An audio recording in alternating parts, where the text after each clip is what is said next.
तो मैं पूछना चाहता हूं कि 1942 में जब भारत छोड़ो आंदोलन था तब आपके राजनीतिक पूर्वज कहां थे? जिस वंदे मातरम के गीत ने देश को आजादी की ऊर्जा दी, उसके जब 100 साल हुए तो दुर्भाग्य से एक काला कालखंड हमारे इतिहास में उजागर हुआ। आलोचनार विषय वंदे मातरम। प्रधानमंत्री मोदी और गौरव गगৈৰ তুমুল বাকযুদ্ধ। সোমবাৰৰ পুৱাৰে পৰা লোকসভাত অনুষ্ঠিত হৈছে দেশপ্ৰেমমূলক সংগীত वंदे मातरमক লৈ 10 ঘণ্টীয়া আলোচনা। जिस वंदे मातरम के गीत ने देश को आजादी की ऊर्जा दी थी। আলোচনাৰ শুভাৰম্ভ কৰে প্ৰধানমন্ত্ৰী নৰেন্দ্ৰ মোদীয়ে।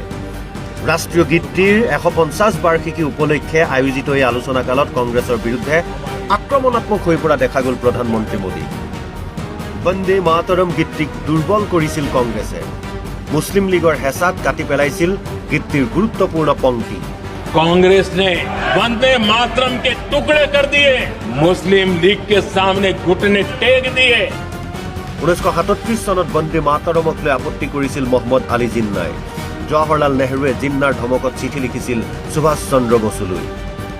মুছলিম লীগে আপত্তি কৰা পংক্তি বিচাৰি উলিয়াবলৈ দিছিল নিৰ্দেশ। देश का दुर्भाग्य कि 26 अक्टूबर को कांग्रेस ने वंदे मातरम पर समझौता कर लिया।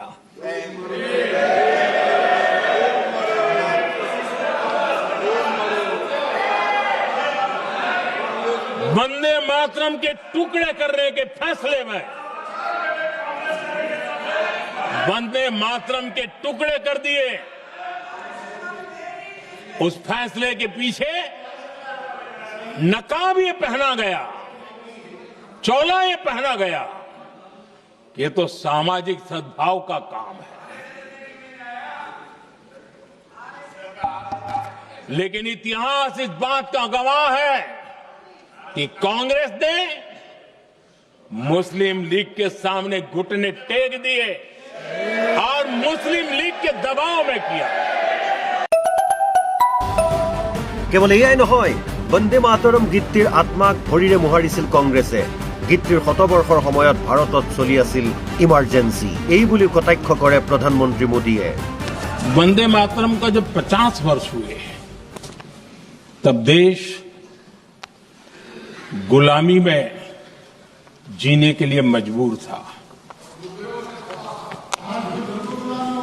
और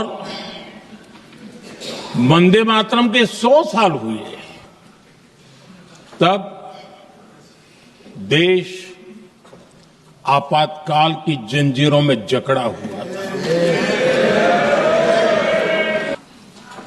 जिस वंदे मातरम के गीत ने देश को आजादी की ऊर्जा दी थी, उसके जब 100 साल हुए तो दुर्भाग्य से एक काला कालखंड हमारे इतिहास में उजागर हो गया।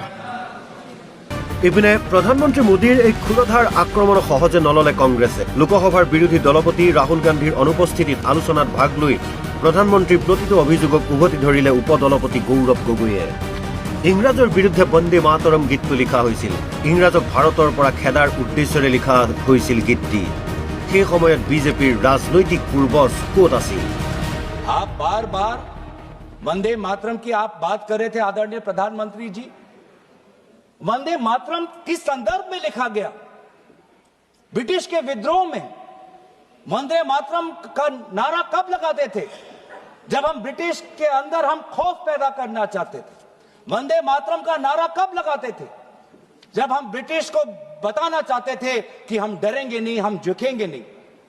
तो ये था मूल भाव वंदे मातरम का, ब्रिटिश के विद्रोह करने का। तो मैं पूछना चाहता हूं कि 1942 में जब भारत छोड़ो आंदोलन था तब आपके राजनीतिक पूर्वज कहां थे?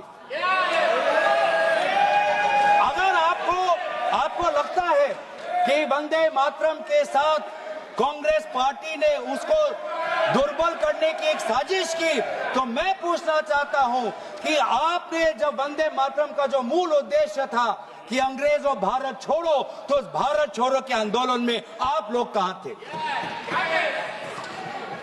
क्या इतिहास गवाह नहीं कि आपके राजनीतिक पूर्वज में उनका नाम नहीं लेना चाहता कि उन्होंने खुद कहा था कि इस आंदोलन में भाग नहीं लेने का। কংগ্ৰেছে কোনো মুছলিম লীগ বা হিন্দু মহাসভাৰ হেঁচাত নচলে 1937 চনত কংগ্ৰেছৰ প্ৰতিখন সভাত বন্দে মাতৰম গীত গোৱাৰ সিদ্ধান্ত লৈছিল সেই সময়ত কংগ্ৰেছক সমালোচনা কৰিছিল মুছলিম লীগ আৰু হিন্দু মহাসভাই এই বুলি প্ৰধানমন্ত্ৰী মোদীক প্ৰত্যুত্তৰ দিয়ে গৌৰৱ গগৈয়ে ये कभी कभी हिंदू महासभा और मुस्लिम लीग के जो राजनीतिक उद्देश्य है वो एक हो जाते हैं। हिंदू महासभा और मुस्लिम लीगों ने दोनों वंदे मातरम को एक विशेष राजनीतिक रूप से देखा और मुस्लिम लीग और हिंदू महासभा ने दोनों ने कांग्रेस पार्टी की आलोचना की। लेकिन कांग्रेस पार्टी अगर चलेगी तो किसी हिंदू महासभा या किसी मुस्लिम लीग के नहीं, भारत के जो हमारे आबादी है, भारत की जो हमारी जनसंख्या है, भारत में जो वंदे मातरम के जो मूल भाव है उसके साथ। কেৱল ইমানেই নহয় বিজেপি আৰু আৰএছএছৰ নাম নোলোৱাকৈ যোৰহাটৰ সাংসদগৰাকীয়ে অভিযোগ কৰে যে ৰাষ্ট্ৰীয় সংগীত জনগণ মন আৰু ত্ৰিৰংগাক অপমান কৰিছিল বিজেপিৰ পূৰ্বজে 52 বছৰে আৰএছএছৰ শাখাসমূহত উত্তোলন কৰা নাছিল ত্ৰিৰংগা 52 বছৰে পৰিৱেশন কৰা নাছিল ৰাষ্ট্ৰীয় সংগীত आज राष्ट्र की बात आप करते हैं, मैं पूछना चाहता हूं कि आपने जो हमारा नेशनल एंथम है, आप चाहते थे कि वंदे मातरम हमारा नेशनल एंथम बने, लेकिन जब पूरे देश ने जनगण मन को नेशनल एंथम रविन्द्रनाथ टैगोर जी के द्वारा रचित जनगण मन को नेशनल एंथम का तवज्जो दिया, तो आपके राजनीतिक पूर्वजों ने लगभग 52 साल आपने ना राष्ट्रीय तिरंगा आपने अपने शाखाओं में लगाया, ना राष्ट्रीय नेशनल एंथम अपने शाखाओं में कहा। आप राष्ट्र की बात करते हो, ना नेशनल एंथम को आपने तवज्जो दी, न भारत के तिरंगा को आपने तवज्जो दिया। आप क्या राष्ट्र की बात करते हो? এইদৰে আজি পশ্চিমবংগৰ প্ৰখ্যাত ঔপন্যাসিক বংকিম চন্দ্ৰ চট্টোপাধ্যায়ে ৰচনা কৰা গীত বন্দে মাতৰমৰ ওপৰত অনুষ্ঠিত আলোচনাকালত ৰাজনৈতিক তৰ্ক বিতৰ্কই উত্তাল কৰিলে সদন গীতটিৰ গুণ গৰিমাতকৈ শাসক বিৰোধী ব্যস্ত থাকিল অভিযোগৰ বোকা ছটিওৱা নেশ্যনেল ডেস্ক অসম লাইভ 24